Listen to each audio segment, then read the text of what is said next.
Salut à tous, bienvenue chez The Upset Media. Nouvelle interview, nouvel invité de Marc qui a gentiment répondu à nos sollicitations. Il est joueur de la Virtus Bologne, vous l'avez vu forcément sur la miniature. Vous l'avez vu avec l'équipe de France cet été et cette année, il régale en Euroleague. Isaiah Cordigné parmi nous. Salut Isaiah. Salut Zaya, salut Zaya.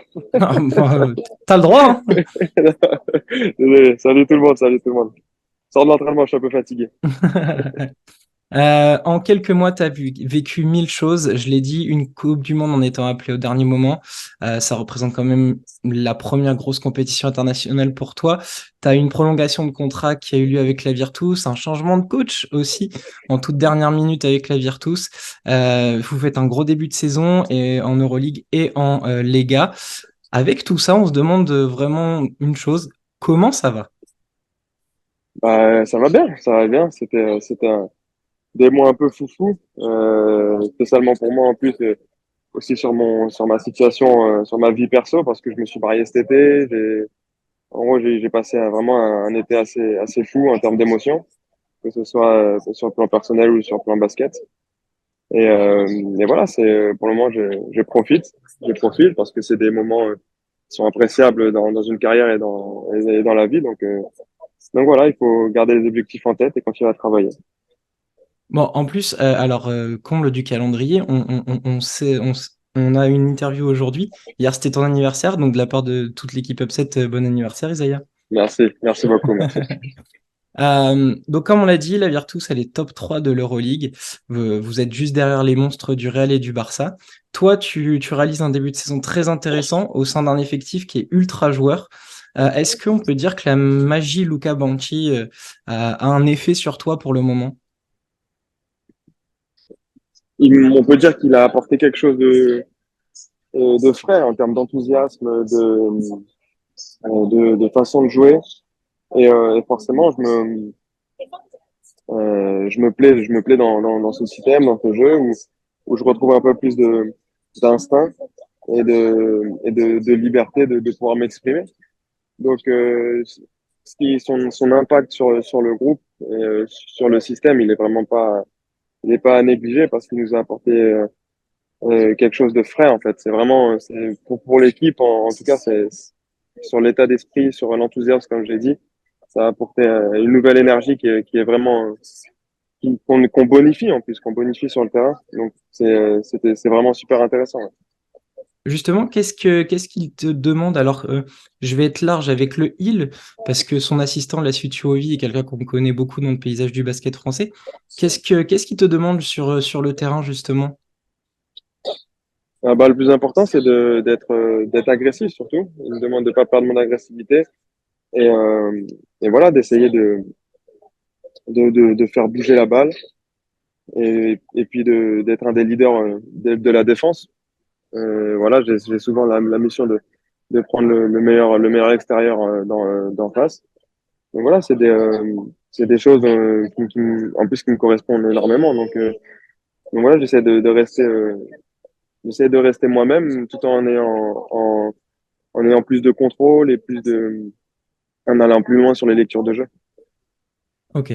Euh, c'est rigolo. Quelle place sont tes coachs dans ton parcours? Parce que en recherchant à droite à gauche, en Pro B, tu as connu Jean-Christophe Prat, Rémi Valin, à Antibes, il y a eu Julien Espinoza, Pascal Donadieu de Nanterre.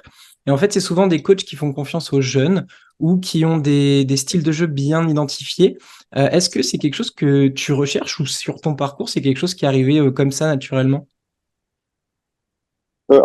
Sur le début du parcours, oui, parce que voilà, c'est qu'il y avait des objectifs quand on est jeune prospect, on cherche les endroits où on va pouvoir s'exprimer et jouer.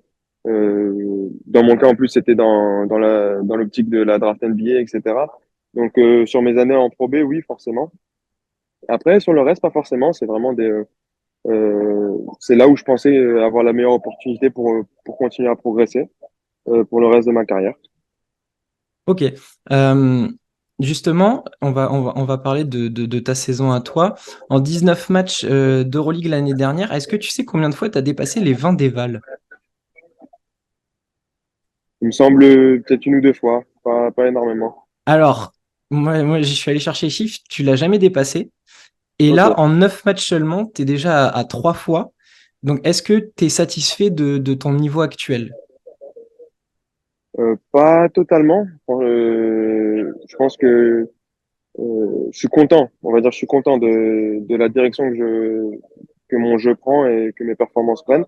Après, je pense que je peux être encore, je peux gagner en régularité.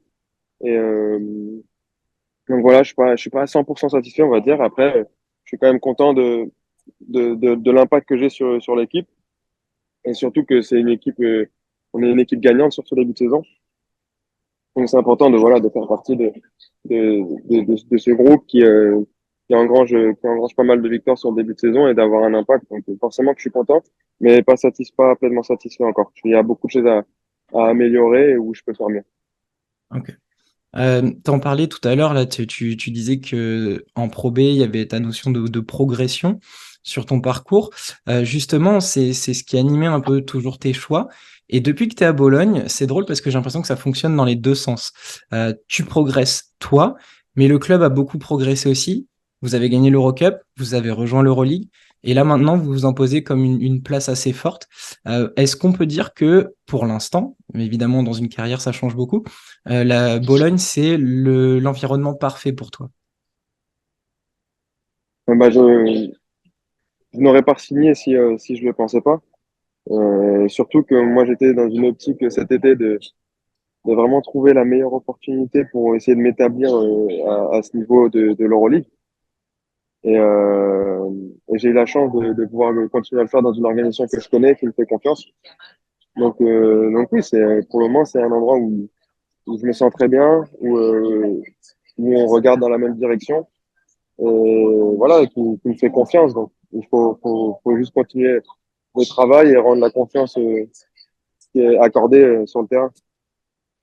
À côté de toi, il y a des joueurs comme Bellinelli, Shengelia, Hackett, j'en passe. Il y a beaucoup d'expérience au mètre carré. Comment ça se traduit au quotidien pour toi? Comment ces gars sont envers toi? Et comment ils t'aident, toi qui es dans ta deuxième année d'Euroleague? C'est l'esprit de compétition. Euh, on a des entraînements qui sont très compétitifs avec des vétérans voilà qui ont l'habitude, qui ont gagné et qui montrent le chemin à l'entraînement. Moi, je prends souvent l'exemple de Marco, de Bellinelli, qui l'année dernière jouait pas beaucoup et, euh, et voilà ce qu'il a montré comme désir, comme passion, comme volonté à l'entraînement à 37 ans. Franchement, moi, j'ai le plus grand respect pour ça parce que après, c'est pas forcément, comme je dis, sur le travail supplémentaire, etc. Parce que forcément, à 37 ans, on charge, enfin, on gère mieux sa charge de travail. Mais c'est surtout voilà, à un moment, quand c'était l'entraînement, il avait un désir et une passion voilà, qui, moi, m'ont impressionné à cet âge-là, quoi. Parce qu'on peut se dire, le gars, il est en pré-retraite, enfin, voilà. Mais non, ce qui montre au quotidien. Et voilà, en plus, à la fin de l'année dernière, il a commencé à jouer et il est plus sorti du 5 majeur une fois qu'il a eu son opportunité. Et voilà, c'est inspirant, c'est inspirant. Ok. Euh, Tu as été drafté, tu t'en parlais tout à l'heure, tu as été drafté par les Hawks en 2016, tu as joué la Summer League avec eux. Est-ce que, alors, tu le dis assez souvent, mais est-ce que c'est encore un objectif pour toi, la NBA, ou est-ce que dans ta tête, tu commences à avoir un cheminement qui fait que avoir une legacy en Europe te semble un projet peut-être un peu plus incroyable encore, maintenant que vous avez un public de dingue, vous avez une belle salle. Est-ce que t'es partagé ou est-ce que la NBA reste quand même un objectif bien précis pour toi? Alors, on va dire que si j'ai l'opportunité un jour, j'essaierai, franchement, parce que ça reste la meilleure ligue du monde et en tant que compétiteur, t'as envie d'y goûter. Donc voilà, si j'ai l'opportunité un jour, ben, je la prendrai, forcément. Après, moi, là, pour le moment, je suis vraiment concentré sur mes objectifs avec mon club. J'essaie de m'établir en Europe comme un joueur solide, un joueur qui compte. Donc voilà, chaque chose en son temps. Et puis, je pense que de toute façon, en se concentrant sur ce que tu fais au quotidien, après, les opportunités, elles viennent pas, mais faut juste être prêt quand elles arrivent, quoi. Est-ce que tu discutes souvent avec Timothée, parce que c'est quelqu'un que tu as connu du côté d'Antibes? Est-ce que vous discutez souvent, notamment, bah voilà, vous vous retrouvez en équipe de France, vous vous retrouvez en Euroleague. Est-ce qu'à l'époque d'Antibes, c'est quelque chose dont vous rêviez de vous retrouver dans la meilleure ligue européenne, à deux doigts d'être en NBA, vous allez peut-être partager des JO ensemble. Est-ce que c'est quelque chose que vous aviez imaginé déjà à l'époque? Ouais, enfin, à l'époque, on était notre rêve, voilà, on avait le même rêve, c'était d'être en NBA. Moi, il a réussi, donc moi, j'étais tellement content pour lui. On a passé la draft ensemble. Voilà, il y a une vidéo qui tourne où on se croise dans les couloirs après et que voilà, on se dit, voilà, on y est, on a réussi et tout. Donc non, Timothée, c'est quelqu'un de spécial pour moi. C'est un de mes meilleurs amis et voilà, c'est beau de voir le parcours qu'on a aujourd'hui en partant de voilà de la même génération du centre de formation à Antibes. C'est quelque chose de spécial. Euh, Parle-nous de ta relation que tu as aussi avec David Carofunes. On m'a glissé dans l'oreille que c'était quelqu'un d'important, donc parle-nous de cette relation que tu as avec lui. Bah David, c'est quelqu'un qui fait partie de mon agence. On va dire, c'est pas mon agent direct, on va dire, qui s'occupe de moi en Europe.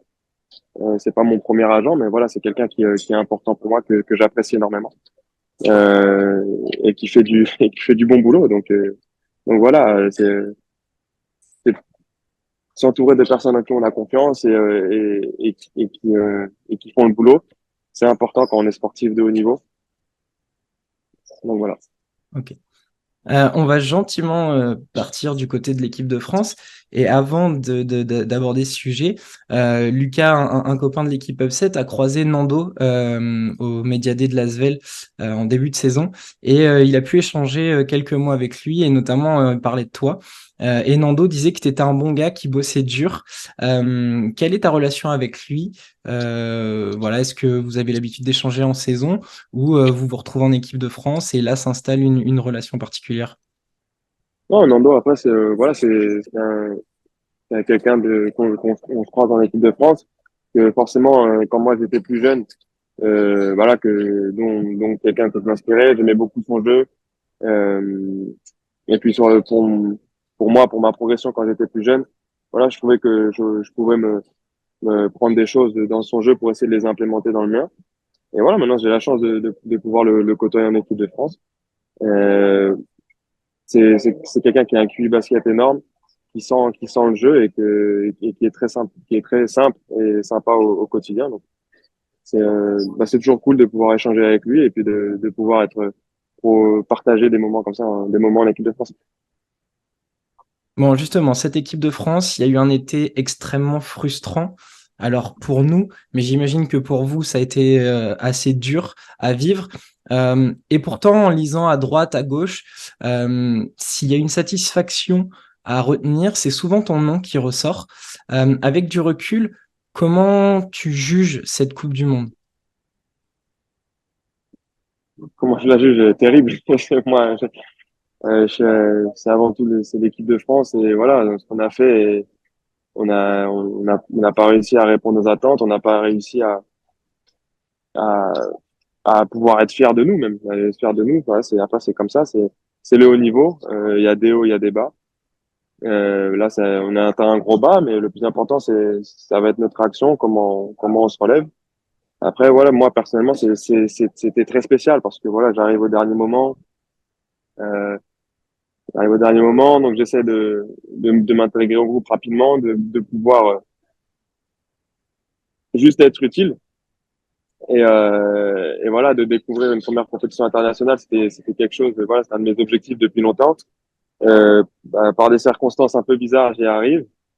Donc ouais, j'essaie de profiter de l'instant et puis en 2 secondes, ça tourne au cauchemar un peu rapidement. Donc c'était pas évident, c'était pas évident. Après, moi personnellement, ma pensée c'était que je pouvais pas me permettre euh, je sais pas comment dire, mais de D'abandonner, prendre voilà, de prendre ces matchs de classement à la légère. À la base, j'aurais pas dû être là. Et voilà, par respect pour Franck que je remplaçais, je devais je vais me donner à fond sur chaque match. Voilà, c'était un peu comme ça que j'ai abordé les matchs de classement qui étaient franchement pas très motivants. On comprend. Euh, la prochaine échéance, elle s'appelle Jeux Olympiques.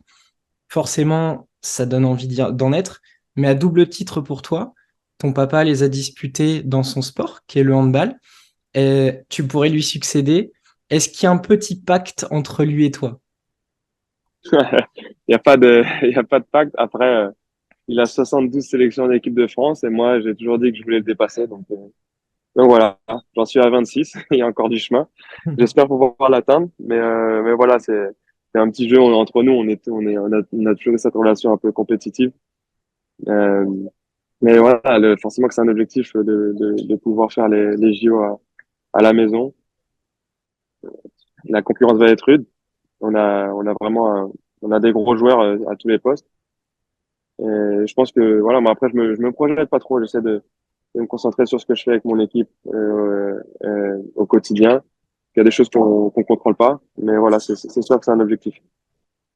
Comme on vient de le dire, papa a été joueur de haut niveau, joueur de l'équipe de France de handball, mais maman aussi a été joueuse de haut niveau. Comment tes parents ont eu un impact sur ta construction en tant que futur sportif de haut niveau? Énorme, énorme. J'ai eu la chance de grandir dans un environnement sain. Voilà, ce qui n'est pas donné à tout le monde. J'avais un vrai équilibre familial où je le dis toujours, mon père, ça a été un peu mon premier coach.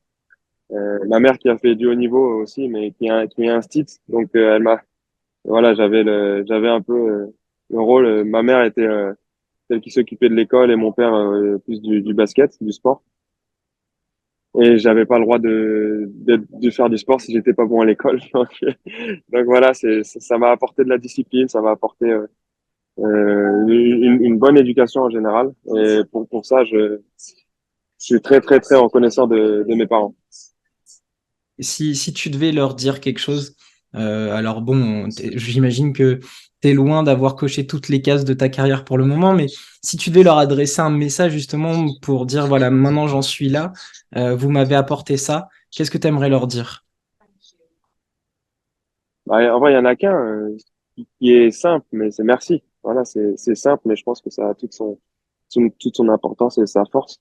Parce que, comme je l'ai dit, ça a été eux qui m'ont accompagné du début et voilà, qui sont encore là à la fin. Ils m'envoient un message avant chaque match. Enfin, c'est des petits détails qui font que, en fait, c'est la famille, quoi. La famille, c'est quelque chose de très important. Et je pense il faut le protéger et le chérir. Et c'est ce qu'ils nous ont inculqué à moi et ma petite sœur. Ok. Avant de passer aux questions un peu rapides, on a un petit jeu quand on a un invité. C'est de demander à notre invité de constituer un 5 majeur à minima. Il y en a qui commencent à vouloir créer des effectifs complets de 10-12 joueurs en t'incluant dans le 5 majeur. Donc, tu es forcément poste 2 de ce 5 de joueurs avec Ok? qui tu as joué, que ce soit des amis ou juste des simples coéquipiers. Tu te dis, je pars conquérir l'Euroleague. Voilà, je prends tel meneur, tel joueur au poste 3 vu que tu seras poste 2, poste 4, poste 5, et on fonce. Voilà, des amis, des joueurs avec qui tu as joué. Donc je te dis, tu as le libre choix, tu peux faire 15-5, tu peux faire le roster complet. C'est ton équipe. Ouais. Alors, déjà, avec qui j'ai joué? Alors, il y en a un.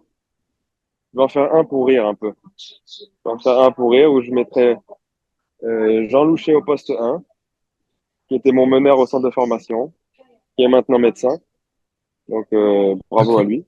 Donc, moi au poste 2, euh, Timothée au poste 3, qui est aujourd'hui, voilà, vous connaissez.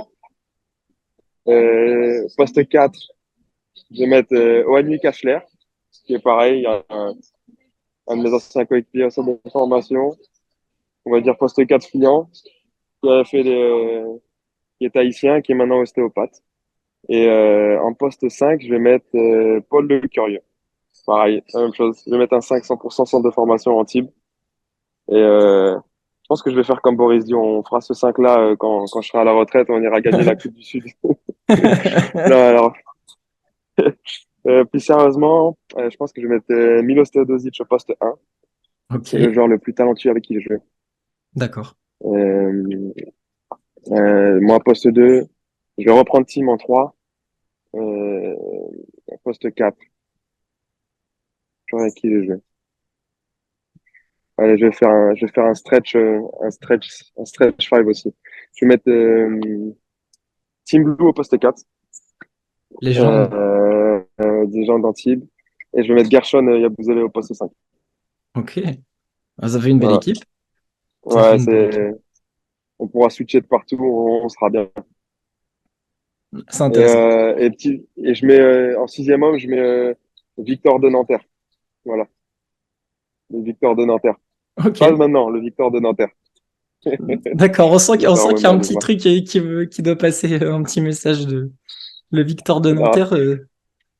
on a bien ri avec lui. Et bon, pour la petite anecdote, sa confiance en lui, même quand il avait 15-16 ans, elle m'a toujours impressionné.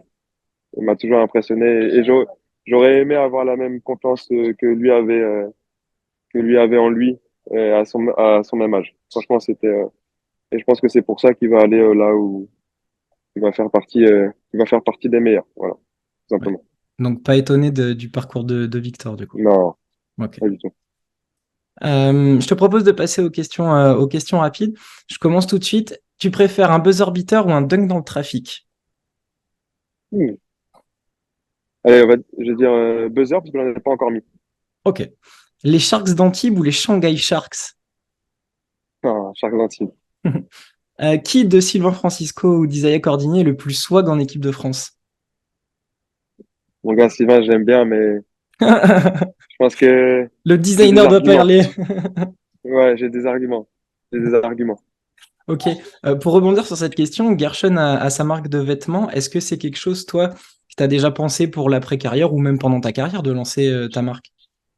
Ouais, c'est des choses qui sont dans ma tête. Après, je sais pas si je vais le faire ou pas, mais c'est des choses qui me plaisent en tout cas. Ok. Si tu dois faire un contre un contre Salomé, ta sœur, qui gagne? Ça dépend, j'ai combien de points de retard. Ah, ça, après. Non, non, ma petite sœur, je l'aime. Mais voilà, dans la famille, avec mon père, on n'a jamais laissé gagner les moins forts. Donc Non, voilà. ok, le message est passé. Désolé, désolé, petite sœur. Tu t'étais lancé un peu dans le 3-3 il y a quelques années. Est-ce que c'est quelque chose que tu aimerais retenter comme expérience ou tu as été Non, passé. non, Non? non, alors je l'ai fait le contexte était sorti de Covid. J'étais en manque de compétition. On a fait une team du jour au lendemain avec Ben Monclar. Il y avait Ben Monclar, Thomas Durand, qui est un de mes meilleurs amis aussi, qui joue en N2 maintenant au Canet, et, euh, et Bibi, Bibi qui joue en N2 à golf. Voilà, on a monté une équipe comme ça pour faire le tournoi avec Anto, que Anto Christophe a organisé, qu'on connaît bien. Mais non, c'est pas. Je me suis amusé, mais je le referai pas. Ok. T'es plus Sangoku ou Vegeta? Goku, Goku, Ah, Goku. merci. NBA 2K ou FIFA? FIFA, all day. Ok. Quelle équipe? En ce moment, je joue avec le Real. Mais je joue plus. City, c'est plus ma team depuis des années sur FIFA. D'accord. Seigneur des Anneaux ou Star Wars? Ouh, Ah oui. je... je veux dire Star Wars. Anakin, c'est mon gars. Ok. Est-ce qu'on s'arrête au sixième ou est-ce qu'on parle des derniers? Non, on s'arrête à 6. Alors, ouais, j'aime bien les derniers, même s'ils sont moins bien. Mais la fin du tout dernier, elle avait trop pour être ouf et elle a été bâclée. J'ai pas aimé. On est d'accord. Alors là, c'est choix cornélien, je pense. Allen Iverson ou Kobe Bryant? Oh, Allen Iverson. Non, Je m'en alors, doutais. Je m'en doutais parce que non, souvent dans les interviews, tu ressors ce nom quand même. non, pour moi, Kobe, c'est top 3 all-time. Il n'y a pas photo, mais sur le choix du cœur, Allen Iverson, c'est celui qui m'a fait aimer le basket gamin. Ça a été mon idole de jeunesse. Donc, donc voilà, non, Allen Iverson. dans le Alors, je cas. sais, je vais être un peu en moment confession là avec toi. Si j'ai les cheveux longs, c'est à cause d'Iverson, parce que forcément, on voulait tester les tresses à l'époque. Voilà. Voilà. Donc, je comprends un peu l'idée. La même chose. J'ai voulu les tresses, j'ai voulu les tatous, j'ai voulu tout comme Allen Iverson quand j'étais petit. Donc, Ah, toi aussi, le je petit comprends. tatouage dans le cou. Cuisine française ou cuisine italienne? Alors, pour tous les jours, je dirais plus italien parce que je suis un mangeur de pâtes. Ok, Voilà. Après, la cuisine étoilée, on va dire, on est meilleur. On est meilleur. bien. Est-ce que tu as un dernier mot et qu'est-ce qu'on peut te souhaiter pour la suite, Isaiah? Ah, bah, de continuer à être moi-même. De continuer à être moi-même. Et voilà, tout simplement, tout simplement. Ouais, tout simplement. Ok. Alors là, c'est pas prévu. J'avais dit au gars que j'essaierai. Est-ce que il y a moyen pour Upset et pour même pour les gars, parce que je veux leur faire une surprise, est-ce que tu as des coéquipiers du style Toko ou Marco pas loin qui pourraient nous faire un coucou? Big talk. Aïe, aïe, aïe, aïe, aïe. C'est vrai. Hi Toko! Comment ça va? Oh, monsieur parle français, magnifique. Un petit peu, un petit peu. Il a eu beaucoup de coéquipiers français. Super. Il a eu énormément même. Ah, c'est top. Voilà. Bon, écoute, Isaiah, merci de nous avoir accordé de ton temps. Merci d'avoir répondu à nos Merci, sollicitations. C'est merci à adorable vous. de ta part et je suis très content de t'avoir eu en interview. C'est un réel plaisir. De la part de toute l'équipe Upset, on te souhaite une merveilleuse saison avec la Virtus. Vous nous régalez. Vraiment, Merci, merci. on savait pas à quoi s'attendre, mais là, je t'avoue que l'abonnement Squeak est poncé sur votre équipe. Merci pour tout et continuez comme ça. Je vous souhaite vraiment un bon match du côté de Munich demain. J'espère qu'on s'échangera encore quelques messages tout au long de la saison. En tout cas, on te suivra et on vous envoie beaucoup de force. Merci, merci beaucoup. Merci à vous pour le temps et franchement, c'était cool. Merci. Bon, c'est top. À bientôt, Isaiah. Ciao. Ciao. Ciao, ciao.